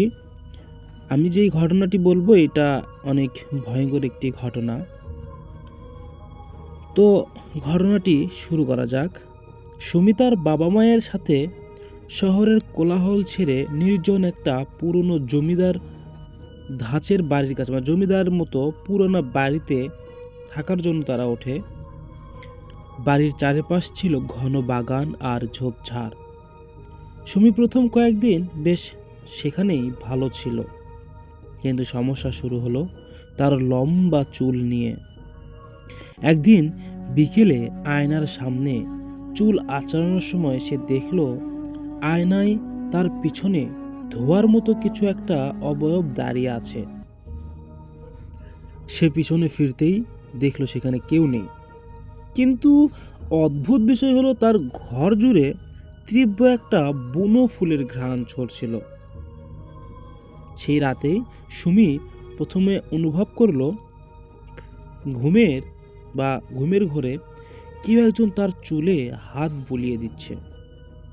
সে ভয়ে চিৎকার করে উঠল, চিৎকার করতে চাইল, কিন্তু দেখলো তার শরীর পাথরের মতো শক্ত হয়ে আছে। সে এক ইঞ্চিও নড়তে পারছে না। একেই গ্রাম্য ভাষায় অনেকেই বোবায় ধরা বলে, মানে বোবা ধরা। কিন্তু সুমি বুঝতে পেরেছিল এটা কোনো সাধারণ কিছু নয়। আসলে সেই বাড়িতে পুরনো বট গাছে ডেরা গেড়ে থাকা এক শক্তিশালী জিন সুমির প্রেমে পড়ে যায়। জিনের জগৎ মানুষের জগৎ থেকে আলাদা হলেও মাঝে মাঝে তারা মানুষের সৌন্দর্যে আসক্ত হয়ে পড়ে। সেই জিনটি চাইতো সুমি শুধু তাকেই দেখুক, তার সাথেই কথা বলুক। তো সুমি যখনই তার বন্ধু বান্ধবীদের সাথে ফোনে কথা বলতো বা হাসতো, তখনই ঘরের আসবাবপত্র নিজে থেকেই নড়তে শুরু করত। জিনটি চেয়েছিল সুমিকে দুনিয়া থেকে বিচ্ছিন্ন করে দিতে হবে। সুমি যখন তার বাবা মাকে এই সব, মানে সুমির সাথে যে অলৌকিক বিষয়গুলো হচ্ছে এসব ভয়ের কথা যখন জানালো, তারা বাড়ির আশেপাশে পবিত্র কোরআন পাঠের ব্যবস্থা করলেন। এতে জিনটি প্রচণ্ড ক্ষিপ্ত হয়ে ওঠে এবং সে বুঝতে পারে যে সুমির বাবা মা থাকলে সে কখনোই ওই সুমিকে দখল করতে পারবে না। তখনই সে একা একা পৈশাচিক পরিকল্পনা করেন। জিনটি নিজেই সুমির বাবা মায়ের ওপর কুফরি, মানে ব্ল্যাক ম্যাজিক প্রভাব বিস্তার করল। সে তাদের অবচেতন মনকে কবজা করে ফেলল। সুমির বাবা, যিনি তাকে প্রাণের চেয়েও বেশি ভালোবাসতেন, তিনি হঠাৎ সুমিকে দেখলে ঘেন্না করতে শুরু করতেন। সুমির কাছে গেলেই তিনি তাকে মারতেন বা তাকে বলতেন সরে যা তুই মুখের কাছ থেকে, এরকম। সুমির মা রাতে ঘুমের মধ্যে অদ্ভুত সকল আওয়াজ করতেন এবং দিনের বেলা বিছানা থেকে উঠতে পারতেন না। তার শরীরে নখের আঁচড় আর নীল নীল দাগ দেখা যেত। জিনটি জাদুর মাধ্যমে সুমির বাবা মায়ের কানে সবসময় কুমন্ত্রণা দিত যে সুমি আসলে তাদের সন্তান নয়, সে একটা অমঙ্গল, সে কোনো ভালো চরিত্রের মেয়ে নয়, এইরকমভাবে তাদেরকে বিভ্রান্তে ফেলাতো। ঘটনার চূড়ান্ত রূপ নিল এক আমাবস্যার রাতে। পুরো বাড়ি নিঝুম হয়ে আছে। সুমি তার ঘরে একা কাঁদছিল। হঠাৎ সে দেখল তার ঘরের দরজা খুলে গেল এবং তার বাবা হাতে একটা কুড়াল নিয়ে ঘরে ঢুকলেন। তার বাবার চোখ দুটো ছিল টকটকে লাল এবং মুখ দিয়ে লালা পড়ছিল। তার পিছনে মা আসছিলেন এক অদ্ভুত বিকৃতি ভঙ্গিতে। তারা সুমির দিকে তেড়ে আসছিল ঠিক তখনই ঘরের কোণে সেই বিশাল কালো ছায়ামূর্তি জিনটি প্রকট হয়ে ওঠে। জিনটি তার কর্কশ গলায় বললেন, দেখ সুমি, দেখ, তোর মা বাবা এখন তোকে মারতে চায়। এই পৃথিবীতে তোকে কেউ ভালোবাসে না, শুধু আমি তোর আপন। ওদের হাত থেকে বাঁচতে চাইলে আমার হাত ধর সুমি, আমি তোকে আমার রাজ্যতে নিয়ে যাব। সুমি বুঝতে পারলো জিনটি আসলে তার বাবা মাকে দিয়ে তাকে মারিয়ে ফেলতে চায়, অথবা এমন পরিস্থিতি তৈরি করতে চায় যাতে সুমি নিজেই জিনের কাছে আত্মসমর্পণ করে। সুমি শেষ মুহূর্ত তার গলার ছোট একটি দোয়ার তাবিজ চেপে ধরে চিৎকার করে আল্লাহকে ডাকতে শুরু করে।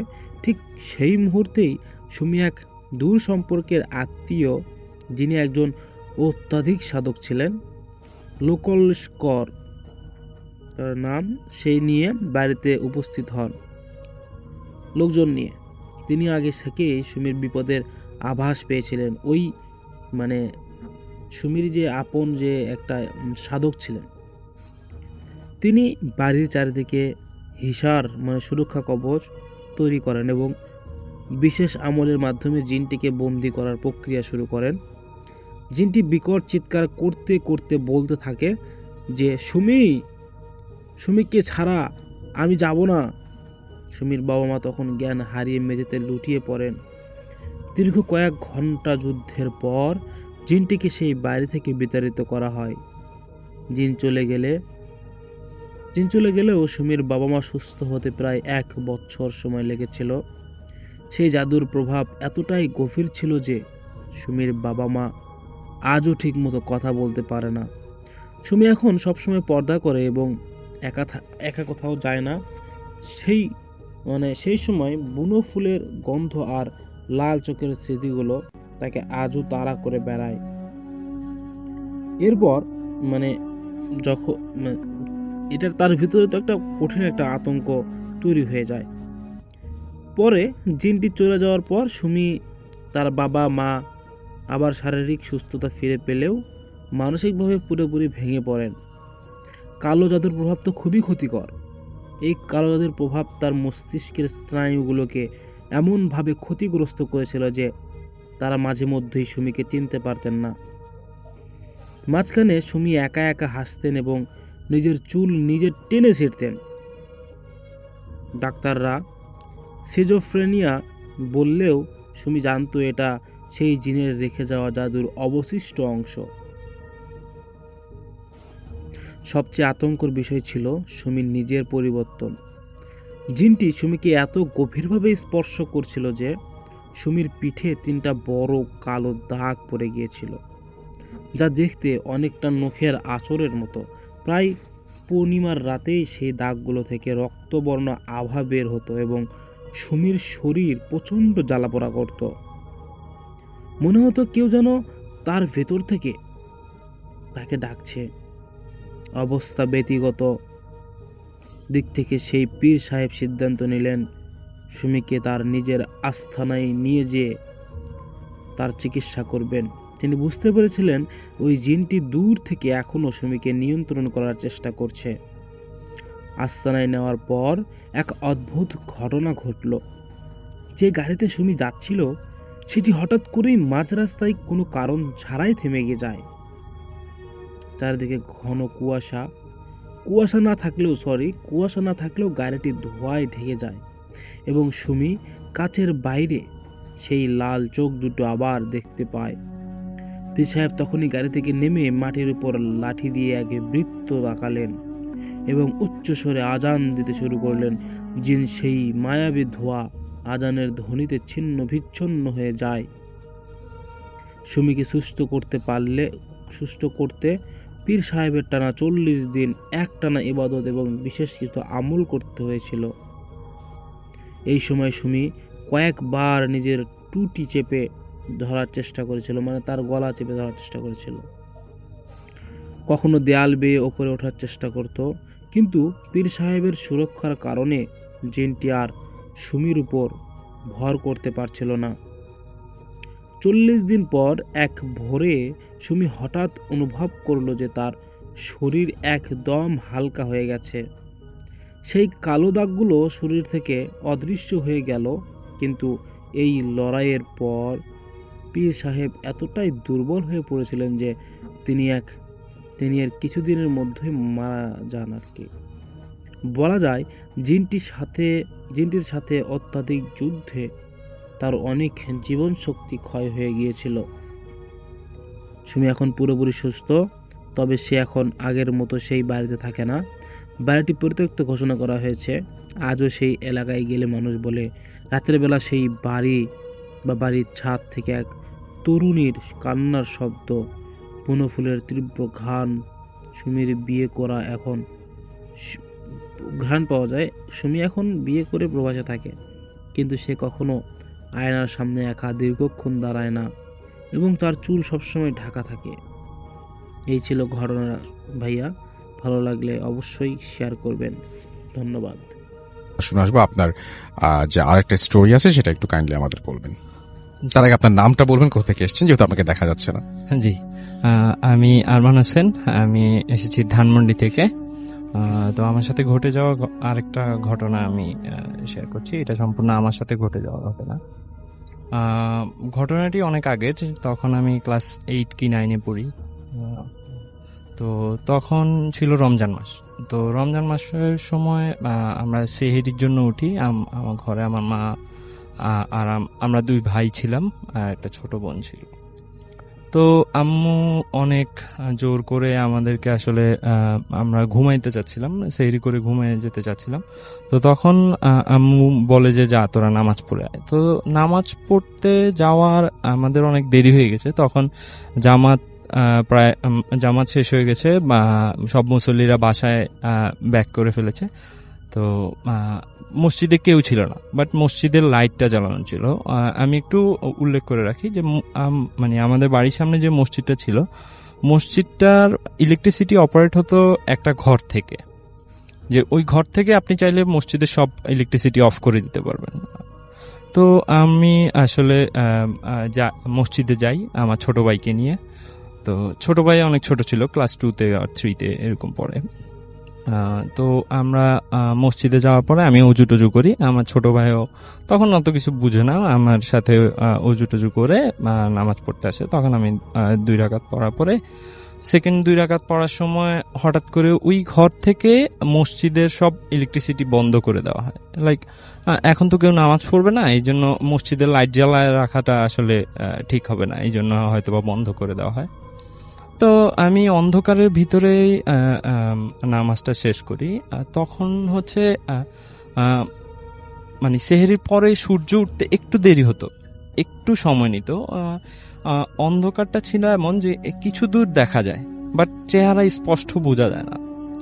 কিছু দূর মানে 15-20 হাত পর্যন্ত দেখা যায়, কিন্তু কোনো কিছু বোঝা যায় না। তো আমাদের মসজিদ থেকে বের হয়ে ইটের রাস্তা ছিল। তো আমি যখন নামাজ পড়ে বের হলাম, ইটের রাস্তা দিয়ে নর্মালি কেউ যাতায়াত করলে বা কোনো রিক্সা যাতায়াত করলে আসলে একটা শব্দ হয়, ইটের রাস্তারও একটা শব্দ হয়, আবার রিক্সারও একটা শব্দ হয়। তো আমি মসজিদ থেকে বের হয়ে রাস্তায় আসার সাথে সাথেই আমার সামনে দিয়ে একটা রিক্সা পাস করলো। অনেক ঝনঝন আওয়াজ করে রিক্সা পাস করলো। আসলে এমনি নর্মালি রিক্সার আওয়াজটা কিন্তু নর্মাল ডেতে অনেক দূর পর্যন্ত শোনা যায়, ঠিক আছে। তো আমি রাস্তায় বের হয়েছি। রাস্তায় বের হওয়ার সাথে সাথে দেখলাম যে আমার রাস্তার অপোজিটে একটু দূরে আমাদের পারিবারিক কবরস্থান। তো কবরস্থানের ওইখানে কেউ একজন দাঁড়িয়ে আছে, কবরের দেয়ালের মধ্যে হাত রেখে কান্না করতেছে। তো আমি আসলে তখন আমার কোনো সেন্স কাজ করে না যে আমি কি করতেছি বা আমি কি করব, এরকম কোনো সেন্স কাজ করে না। আমার ছোট ভাই আমার পিছনে ছিল। তো আমি আস্তে আস্তে বাড়ির দিকে মুভ না করে আমি ওই যে কবরস্থানে দাঁড়িয়ে থাকা ওই লোকটার দিকে মুভ করছিলাম। তো আমার সন্দেহ হলো আমার বাড়িতে মুয়াজ্জিন, যিনি আমাদের মসজিদের মুয়াজ্জিন, যিনি উনি আমার জ্যাঠা। তো আমি সন্দেহ করছি যে হয়তোবা আমার জ্যাঠা হবে, উনি কবর জিয়ারত করে হয়তোবা দোয়া টোয়া করতেছে। অনেক সময় দেখা যায় যে দোয়ার সময় মানুষ কান্না টান্না করে এরকম। তো আমি আসলে দূর থেকেই প্রথমবারই একটু যাওয়ার পরেই আমি ডাক দিলাম যে জ্যাঠা নাকি, বাট ওই দিক থেকে কোনো আওয়াজ আসছে না, ওই দিক থেকে সম্পূর্ণ চুপ। আমি তখন আমার ছোট ভাই আমার ছোট ভাই আমাকে পরে এটা শেয়ার করে যে ও আমার হাত ধরে টানছিল যে ভাইয়া বাড়ির দিকে আসো, বাড়ির দিকে আসো, এটা ঠিক হচ্ছে না। বাট আমি অত কিছু কোনো কিছু তোয়াক্কা না করে আমি ওই দিকেই যাচ্ছিলাম। আমার কনসেন্ট্রেট সব ওই লোকটার দিকেই, যে কবরস্থানের পাশে দাঁড়িয়ে আছে। তো আমি এক কদম দুই কদম আস্তে আস্তে তার দিকে যাচ্ছিলাম এবং তাকে ডাকছিলাম যে জ্যাঠা আপনি নাকি, আপনি কি কান্না করতেছেন অথবা কবর জিয়ারত করতেছেন। আমি ডাকতে ডাকতে প্রায় ওনার সাথে আমার সাথে ডিস্টেন্স হবে 3 কি 4 হাত।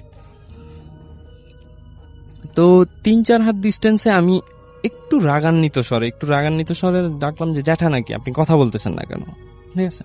তো 3-4 হাত দূরত্ব থেকে ওই অবয়বটা আমার দিকে ফিরলো। তখন রাসেল ভাই আমার সিচুয়েশনটা এমন, আমি আসলে কি করব বুঝতেছি না, আমি আসলে কি করে ফেলেছি সেটাও বুঝতেছি না। তো উনি যখন আমার দিকে মুখটা ঘোরালো, মুখটা দেখে আমি একেবারে অবাক। মুখটার এক্সপ্রেশন আমি কিভাবে দিব, কারো মুখ যদি আগুনে জ্বলে যায়, জ্বলে যাওয়ার পরে যেই পোড়া মাংসগুলো নিচের দিকে ঝুলে থাকে, চেহারাটা অবিকল তেমন, মনে হচ্ছে যে তার চেহারাটা যেন কেউ একজন ঝলসে দিয়েছে, ব্যাপারটা এরকম। তো আমি আসলে খুবই খুবই ভয় পেয়ে যাই। আমি পরে জাস্ট আমার মনে আছে যে আমি আরেকবার বলছিলাম যে জ্যাঠা না, আপনি জ্যাঠা না। তো এইটার পরে আসলে আমি আর নিজেকে ধরে রাখতে পারি নাই, আমি সেন্সলেস হয়ে পড়ে যাই। তো পরে 3 ঘন্টা পর আমার জ্ঞান আসে, আমার কাকা আর কি আমাকে সেখান থেকে নিয়ে আসে। পরে আমি জ্ঞান আসার পরে কাকাকে জিজ্ঞেস করলাম, কাকা বললো যে তুমি কবরস্থানের সামনে শুয়েছিলাম, সেন্সলেস অবস্থায় পড়েছিলাম, আমরা তোমাকে সেখান থেকে নিয়ে আসছি। এবং আমার ছোট ভাই বলে যে তুমি মসজিদ থেকে বের হওয়ার পরেই তোমার সেন্স ছিল না, তুমি আসলে আমি বাড়ির দিকে টানতেছিলাম তোমাকে, তুমি আমার দিকে আসতেছিল না, তুমি কবরস্থানের দিকে যাচ্ছিলা। এই ছিল আমার ঘটনা। ধন্যবাদ আপনাকে। আসসালামু আলাইকুম রাসেল ভাইয়া। এই ঘটনাটি ঘটেছিল উত্তরবঙ্গের এক প্রত্যন্ত গ্রামে। গ্রামের নামই ছিল মৃতপুর, অনেকেই চেনেন। যে নামের পিছনে রয়েছে অনেক ইতিহাস। গ্রামের পাশেই বিশাল একটা বিল, নাম ছিল অন্ধকার বিল। লোকে মুখে প্রচলিত যে অমাবস্যার রাতে এই বিলে একা মাছ ধরতে যাওয়া মানে নিজের মৃত্যুকে আমন্ত্রণ জানানো। এবং গ্রামের অভিজ্ঞ ছেলে ছিল কালু মিয়া। তিনি এসব বিশ্বাস করতেন না। তিনি ছিলেন খুবই সাহসী একজন জেলে। এক গরমের রাতে, ভ্যাপসা গরমের রাতে, যখন আকাশ কালো মেঘে ঢাকা, কালু মিয়া তখন তার ছোট্ট ডিঙ্গি নৌকা আর জাল নিয়ে বিলের গভীরে চলে যান। সেদিন বিলের কোনো বাতাস ছিল না, চারপাশ একদম নিস্তব্ধ। বিলের ঠিক মাঝখানে পৌঁছানোর পর হঠাৎ কালু মিয়া দেখলেন পানির নিচ থেকে বুদবুদ উঠছে। তিনি ভাবলেন, কাম তো হয়ে গেছে, বড় কোনো মাছের ঝাঁক হবে হয়তো। জাল ফেলতেই টেনেটা তিনি পেলেন, জালটা প্রচণ্ড ভারী হয়ে গেছে। তিনি মনে মনে খুশি হলেন, হয়তো বড় কোনো চিতল বা বোয়াল মাছ ধরা পড়েছে। কিন্তু জালটা নৌকায় তুলতেই তার রক্ত একদম হিম হয়ে গেল। জালের ভিতরে কোনো মাছ নেই, বরং কালো লম্বা চুলের এক বিশাল দলা উঠে এসেছে। আর সেই চুলের ভেতর থেকে দুটো লাল টিক টকটকে কালো চোখ কালু মিয়ার দিকে, ওই চুলের মধ্যে দুটা চোখ তার দিকে বড় বড় ভাবে তাকিয়ে আছে। কালু মিয়া ভয়ে চিৎকার করতে চাইলেন, কিন্তু তার গলা দিয়ে কোনো শব্দ বের হলো না। তিনি দেখলেন নৌকার চারপাশ দিয়ে শত শত সাদা পানির উপরে উঠে এসেছে এবং বাতাসে পচা মাংসের উৎকট গন্ধ ছড়িয়ে পড়েছে।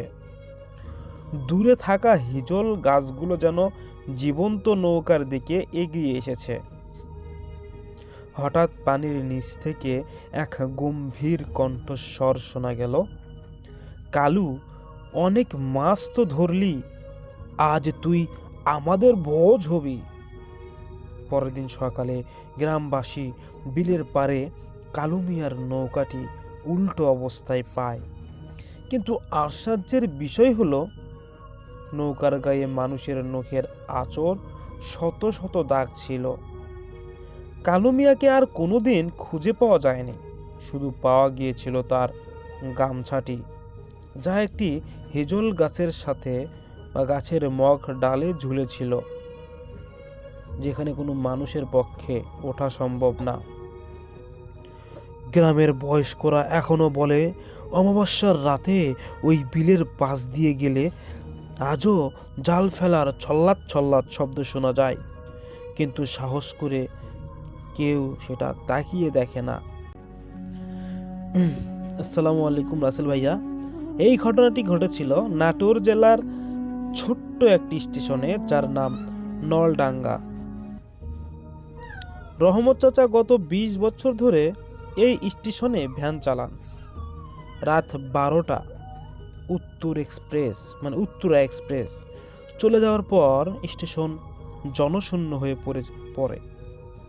কিন্তু সেদিন ট্রেনটি আসতে দেরি করেছিল। রাত তখন প্রায় 1:30 বাজবে। কুয়াশায় চারপাশে ঢাকা। ট্রেন থেকে মাত্র একজন যাত্রী নামলেন। পরনে তার ধবধবে সাদা পাঞ্জাবি আর হাতে একটা পুরনো আমলের ট্রাঙ্ক। লোকটা রহমত চাচার ভ্যানের সামনে এসে দাঁড়ালেন। তার গন্তব্য ছিল শ্মশান ঘাটের পিছনে সেই পরিত্যক্ত জমিদার বাড়িতে। পথে ওই ভ্যানওয়ালাকে বললেন, আমি যাব তোমার ভ্যানে, পথে কোনো কথা বলা যাবে না এবং কোনোভাবেই পিছনে তাকানো যাবে না। রহমত চাচা অনেক গরিব মানুষ এবং তিনি ভাড়ার লোভে তার শর্ততে রাজি হয়ে গেলেন। কিন্তু ভ্যান ছাড়ার কিছুক্ষণের মধ্যেই তিনি এক অদ্ভুত ভারী ভাব অনুভব করতে লাগলেন, যেন ভ্যানে একজন নয়, মনে হয় 10-12 জন মানুষ বসে আছে। রাস্তাটি ছিল জঙ্গল আর বিলের মাঝখান দিয়ে। রহমত চাচা খেয়াল করলেন ভ্যানের পিছনে থাকা লোকটি বিড় করে কি যেন বলছে। বাতাসের গন্ধটাও কেমন যেন বদলে গেছে।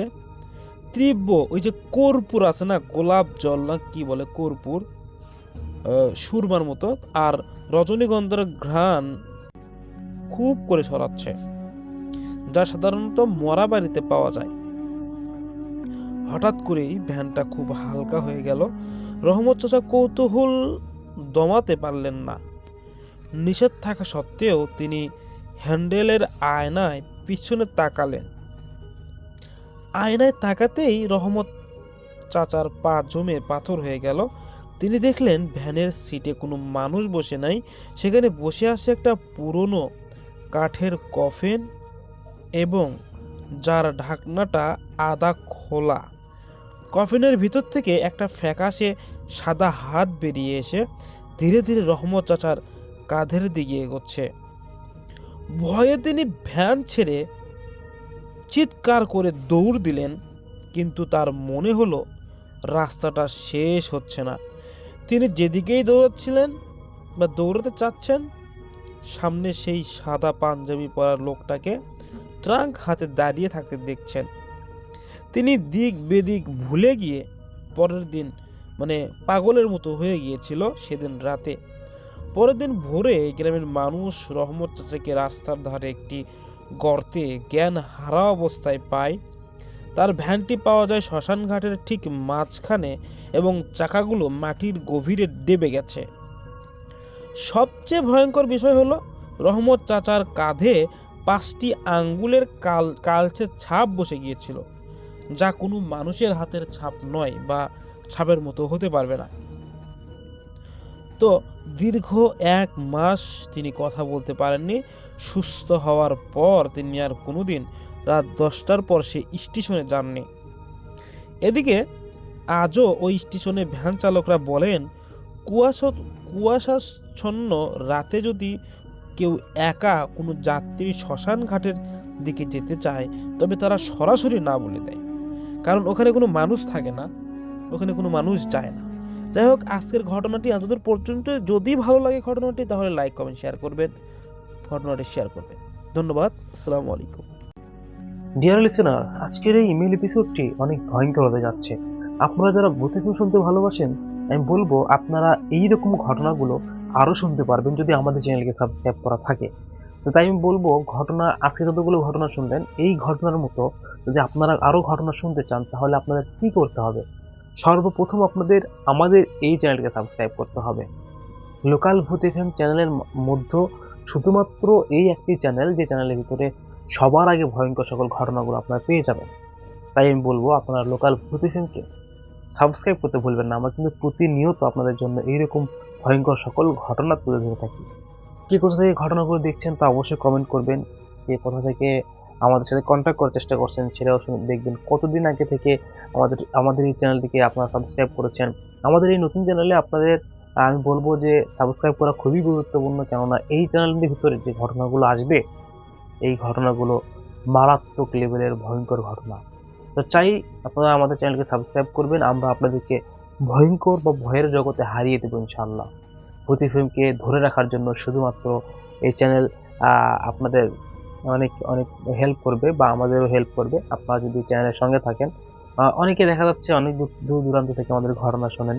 তাদেরকে বলবো, আপনাদের কাছে যদি কোনো ঘটনা থেকে থাকে সেই ঘটনা অবশ্যই আমাদেরকে মেইল করবেন অথবা হোয়াটসঅ্যাপ করবেন। আমাদের মেইল অ্যাড্রেস হচ্ছে mahmudsoyeb000@gmail.com। আপনারা যদি এই মেইলে আমাদেরকে ঘটনা পাঠান তাহলে আমরা আপনাদের ঘটনাগুলো লিখে বা পড়ে সেই ঘটনাগুলো আপনার সঙ্গে তুলে ধরবো। শুধু আজই না, এই না যে আপনাদেরকে সাপোর্ট দেওয়া হবে তা না, আমরা সারাটা জীবন আপনাদের কণ্ঠে ঘটনা আমরা কিন্তু শেয়ার করে যাব। তো সবাই ভালো থাকবেন, সুস্থ থাকবেন। দেখা হচ্ছে নেক্সট কোনো ইমেল এপিসোডে। সবাই সে পর্যন্ত ভালো থাকবেন। আসসালামু আলাইকুম।